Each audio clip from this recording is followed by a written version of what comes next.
I've got a letter from a 17-year-old guy who not only developed severe porn-induced erectile dysfunction, unable to enjoy a healthy sexual relationship because of how much internet porn he consumed, but also managed to heal that erectile dysfunction, all at 17 years of age.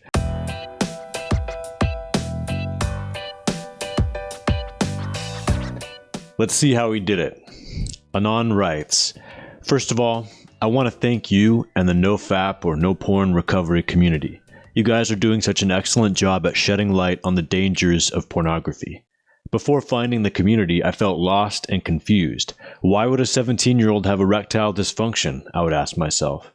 Man, it's like I'm listening to a letter from myself at 17. At first, I thought it was nerves, but after realizing I was not nervous at all, okay, it's no longer sounding like me. I was a little nervous. And that's when I began to search for answers.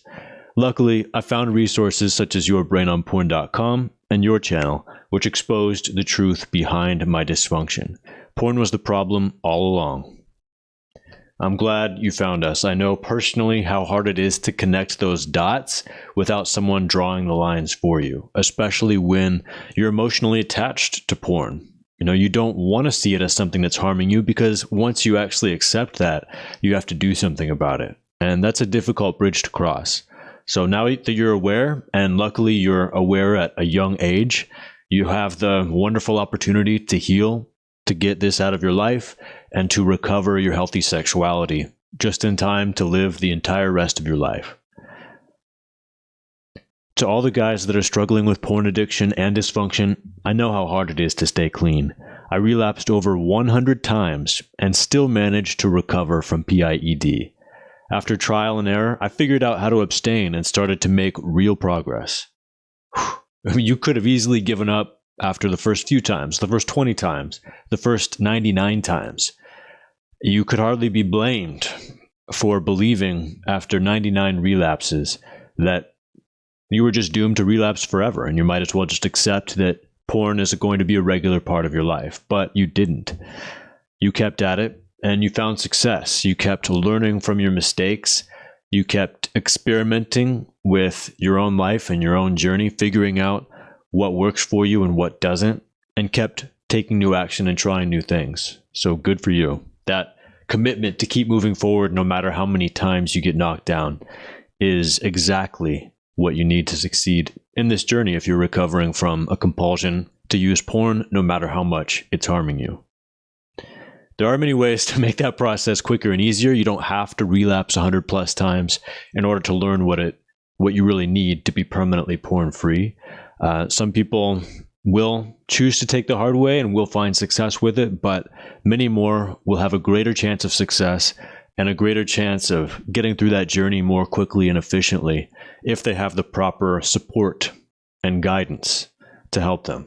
You don't have to reinvent the wheel here. Each of us is on an individual journey, but you can look to the people who have walked this path before you, healed from PIED, recovered from their pornography addiction, and you can learn from what they did that worked. My number one tip is to use your relapses as learning experiences. I obviously do not encourage relapses, but when you are in the middle of a relapse, really think about what you were doing and why you were doing it. And after a relapse, learn what led to it, such as the triggers that occurred days before or not being occupied enough. You're absolutely right about this. Exactly what I was talking about earlier. If you approach this journey like you're a scientist, performing an experiment, testing hypotheses, learning from what doesn't work, and then taking that knowledge forward to act in different ways in the future, then you're on that path toward inevitable success.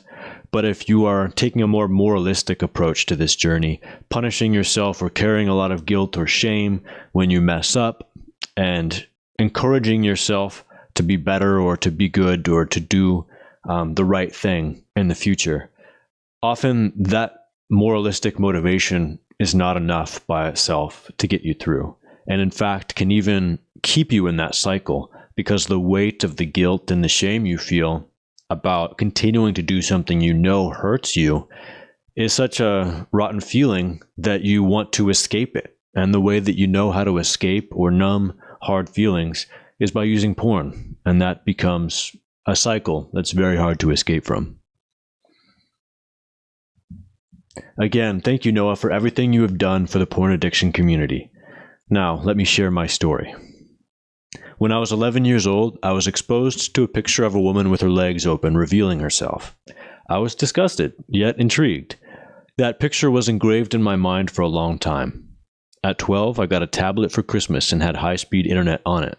I used to look at pictures of a model I liked, but never actually masturbated to her, since I did not even know what masturbation was. I had friends who explained what masturbation was. I was intrigued and decided to give it a try. My first time masturbating is an experience I will never forget. I felt so scared, but I had a surge of excitement when I was done. It became a once-a-week habit until I did some research on how often I could masturbate safely. I got the answer, as long as you do not hurt yourself, there is not a limit. From then, it became an everyday habit. Yeah, in their eagerness to be sex positive, a lot of writers or bloggers give bad information and advice concerning porn use and masturbation. It's unfortunate that you had to discover the hard way that using porn to the point that you can no longer enjoy real intimacy or real sex is absolutely the most sex negative thing. Once I reached middle school, there would be times where I would masturbate without porn. I would fantasize about my crushes and enjoyed doing that. That eventually got boring, so I went back to watching porn regularly. See, in a world without internet porn, when that gets boring, what you would do is go out and play sports or, pay attention to your studies or socialize, actually ask a real person out and get some real relationship experience. Unfortunately, now when you get bored of your fantasies, instead you can turn on the infinite novelty faucet of internet pornography and have a never-ending supply of stimulation that's shocking and stimulating and entertaining and novel. And unfortunately, the boredom or the frustration with the stimulation of your own fantasy life is no longer a reliable way to push people out into the world. Instead, it can push people further in to their own little bubble that they create for themselves with the help of the internet. I would masturbate to porn daily, sometimes 2 to 3 times. I would feel pain sometimes, but masturbated anyway. I actually had 3 total girlfriends in middle school, but never did anything sexually with them. Once I reached high school, this is when things escalated. The usual porn I watched became boring, so I had to switch it up. I never escalated to anything taboo, but I definitely developed preferences for body parts. I started to notice that my erections were becoming weaker and could only maintain one if I were touching myself. This scared me, but I continued to PMO daily regardless. You can see he's starting to see signs that, maybe this isn't the right path. He's feeling physical pain from the amount he's masturbating. He's noticing his erections weakening even with porn. But because we become so conditioned to seek that sexual stimulation from the screen, and it becomes so hardwired into us, we can refuse to see the writing on the wall until it becomes absolutely impossible to ignore. Once I reached my senior year, the 4th year of high school, I started talking to this girl. We would text each other daily, and I eventually ended up linking up with her. This was my first time having alone time with a girl. When we started to get physical with each other, I noticed something strange. I did not get an erection at all. The very thing I dreamed of, right in front of me, did not get me hard at all. That's painfully familiar, and I'm sure it is for many of you watching too. I did not think too much about it, since we still had a fun time together. She ended up becoming my girlfriend, and we would see each other often. Every time we would get physical, I would feel nothing. I would just not respond. This scared me, and I would tell her it was nerves. I later received my first BJ from her. I was like 60% hard and would even lose my erection. I could not finish either, which really surprised me. I was still happy that it was happening, but I was confused on why I did not respond the way I thought I would from it. When it came to us trying to have sex, I could not get hard. I actually shrank when we tried. It would shrivel up and was stiff. What also confused me was I would be able to MO to the nudes she would send me, but could not have sex with her. I did some research and heard about no-fap fixing erectile dysfunction. I would abstain for 3 to 4 days before I would see my girlfriend, but that was never enough to heal me. She ended up breaking up with me, and this really brought me down. And since it was your first time trying sex, many people will tell you that it was nerves and anxiety getting in the way of you being able to relax and allow arousal to happen. And that can be a contributing factor. Indeed, it tends to become a bigger and bigger contributing factor after the first few times that you fail to have sex, because now you have all these negative associations with sex, and you go into an intimate situation not excited and anticipatory, but instead dreading the failure that you feel is coming. That seed of self-doubt can take root quite firmly and quite quickly. But the anxiety factor is only a factor, especially with people who are regular porn users using every day or 2 or 3 times a day. The regular porn use is far more likely to be the primary reason for someone not to be able to enjoy sex or maintain arousal for sex with a partner that they're attracted to and that they care about. I went back to porn daily. This occurred for about a year. It got to the point where I could not even get hard to porn anymore. This led me to do more research and find out about PIED. And once you get to that point of not being able to get hard even for porn, that's when you've got severe porn-induced erectile dysfunction. And that's, fortunately, reversible even at this stage. But yeah, that's discouraging when you get to that point. I was in shock. I learned what I did to my brain and how I wired it to only react to porn. From that day, I decided to quit porn and recover. This was February 2022. I lasted about 4 days. This happened repetitively. I would go 3 to 7 days, then relapse. That is when I found out I was an addict. I eventually reached my highest streak, which was 14 days. Sadly, I ended up relapsing. I started to feel hopeless. I felt I would not be able to overcome this addiction. In June, I found out about self-improvement, which changed my life. Even though I was relapsing constantly, I was getting to higher streaks, such as 20 days, about 3 weeks. In July, I asked this girl I work with out on a date. She said yes. 3 months later, she became my girlfriend.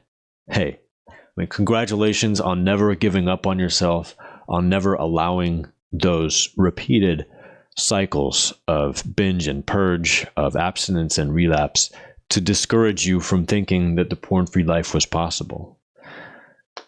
It's easy to believe that toxic story. That's the toxic story that the addicted part of yourself is whispering into your ear, because if you believe it, you'll stay in the addiction. We tried having sex for the first time, and I could not get hard. I told her I had issues like this in the past, but did not really elaborate on it because I was too scared to tell her the truth. We tried again another time, and the same thing happened. This happened about 4 times before I decided to share with her what I was dealing with. Once I told her the reasoning of why I could not get hard was because of porn, she was understanding and was willing to be patient with me. I felt a weight lift off my shoulders. I was still relapsing, but not as often as before. I started to make progress. Hey, good on you. That's honestly one of the hardest steps to take, is opening up, being honest and vulnerable with someone for the first time, especially when that someone is someone you're dating and you care a lot about their opinion of you and what they think. But it's also one of the biggest leaps forward in this journey when you can be open and honest, show that person who's important to you who you are and what you're going through, and allow them to accept you for who you really are and what you are really going through. Now, I have videos on this channel about the topics of overcoming sexual performance anxiety and how to tell her about PIED and porn addiction. So search for those videos if you need help with those topics. Anyone listening? She gave me BJ's multiple times, but I was unable to finish. I was happy regardless because I started to feel more sensitized down there.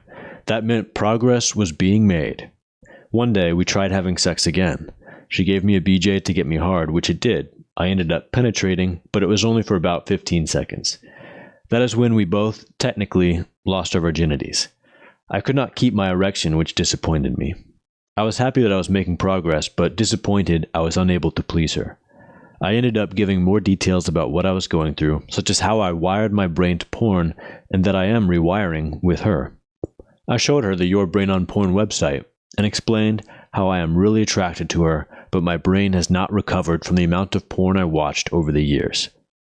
That is when she fully understood what I was going through. Ever since, I had a burst of motivation to stay clean. I started going cold turkey and it changed my life. Yeah, that's great. Maybe in that first conversation, you didn't reveal absolutely everything. There was still more under the surface, but it doesn't have to all happen in one conversation. You can start to test the waters and see if this is someone you can feel safe opening up to, and then reveal more as time goes on. And I think most people will find when you're in a budding relationship with an awesome person who cares about you and you care about them, that the more you open up, the closer you two are able to become, and the more comfortable you're able to be in rewiring and in trying sex without worrying too much about how your body is going to respond any one time. And that is the perfect situation to be in, to allow the anxiety factor to sail right away and just allow yourself to relax, enjoy the moment, and let your body react with arousal when you're ready, when you're at that point in your recovery. We ended up hanging out for our 3-month anniversary, and she gave me a BJ that day. It was the first time I came from head, or even finished with another person at all. I was so happy. When you start seeing progress, it is such an amazing feeling. A few days later, we ended up having successful sex. I maintained my erection 80% of the time, and when it would start going down, I did not have a problem getting it back up. I could have finished if I wanted to, but I ended up holding back since I wanted to enjoy the moment. I saw her the next day and we had successful sex again. This time it was slightly better. I did not hold back and ended up finishing.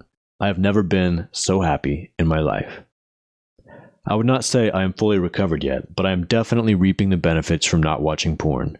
I am leaving porn in the past and focusing on what I really want in life: a loving relationship and intimacy with a real-life partner. My sex life with my girlfriend will only get better from here. Good job, brother. Need I say more? Actually, yeah, I do want to say more.